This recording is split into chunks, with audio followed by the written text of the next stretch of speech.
Hi guys, అందరూ ఎలా ఉన్నారు? ఈరోజు నేను చిన్న చేపల పులుసు చేశాను. మీలో ఎంతమందికి చిన్న చేపల పులుసు అంటే ఇష్టం? మేము వీటిని బొంతలు అంటాం. మీ సైడ్ ఏమంటారో కమెంట్ బాక్స్లో చెప్పండి. నేను రీసెంట్గానే యూట్యూబ్ ఛానల్ స్టార్ట్ చేశాను. ప్లీజ్ సపోర్ట్ చేయండి అండ్ సబ్స్క్రైబ్ చేయండి. ఏమైనా సజెషన్స్ ఆర్ రాంగ్స్ ఉంటే చెప్పండి, చేంజ్ చేసుకుంటే.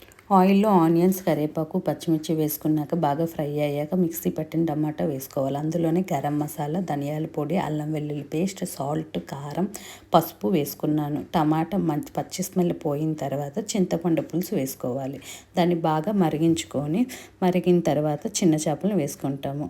ఇలా చేపలను వేసిన తర్వాత 2 మినిట్స్ హైలో పెట్టుకోవాలి. తర్వాత 5 మినిట్స్ లోలో పెట్టుకోవాలి. బాగా సిమ్లో పెట్టుకొని మరిగించుకోవాలి. చూస్తున్నారు కదా, ఇంత బాగా మరిగిన తర్వాత ఫైనల్గా కొత్తిమీర వేసుకొని దించేసుకోవడం. ఇలా ట్రై చేయండి, ఎంతో బాగా వస్తుంది. అండ్ ప్లీజ్ నా ఛానల్ అయితే సపోర్ట్ చేయండి అండ్ సబ్స్క్రైబ్ చేయండి.